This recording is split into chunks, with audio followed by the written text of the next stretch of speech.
Assalamualaikum. Salam Nadi Ilmu Amalan Membaca.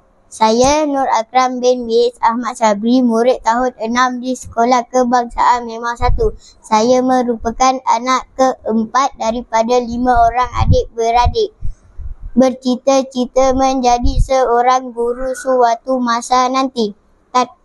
Tatkala masa lapang saya gemar bermain bola sepak dan membaca buku ilmiah. Kawan-kawan, saya akan membicarakan sebuah buku siri kembara kota suci Islam, iaitu Al-Aqsa, kota yang disucikan dalam riwayat Al-Bukhari. Ada dinyatakan, janganlah kamu bersusah payah mengembara kecuali ketiga masjid, iaitu Masjid Al-Haram, Masjid Nabawi dan Masjid Al-Aqsa. Kisah dalam buku ini membawa kita seolah-olah menggembara bersama-sama penulis. Buku ini dituliskan oleh Imam Nasuha Muhammad Khairi. Mempunyai 60 muka surat berwarna.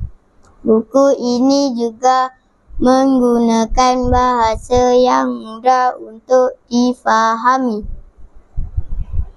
Lebih menarik lagi, buku ini mempunyai ilustrasi dan foto-foto yang amat menarik perhatian pembaca. Saya amat teruja membacanya. Sedikit bicara tentang kisah yang ada di dalam buku ini. Isi kandungannya terdiri daripada kisah-kisah sepanjang perjalanan penulis dari Gaza hingga ke Menara Al-Silsilah. Sedikit pengenalan tentang Aqsa. Kawan-kawan, tahu tak? Aqsa ialah tempat yang mulia dan di sana juga merupakan kiblat pertama umat Islam.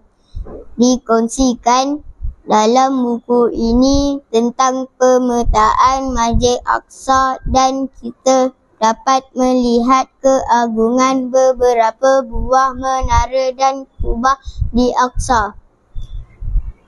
Bukan itu sahaja, turut dikongsikan tentang rancangan kejam Zionis Israel yang seringkali menzalimi penduduk Palestin dan gerakan fisabilillah seperti Intifada dan Al-Qassam.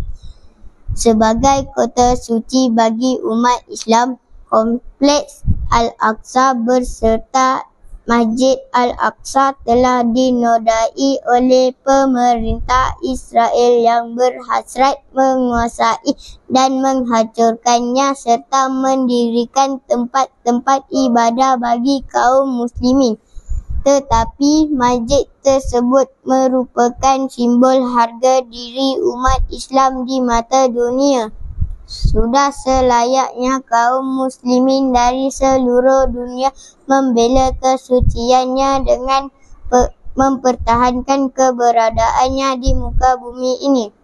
Begitulah serba sedikit tentang buku ini. Diharapkan kawan-kawan membaca buku ini kerana ia sangat menarik dari segi jalan ceritanya serta mudah difahami.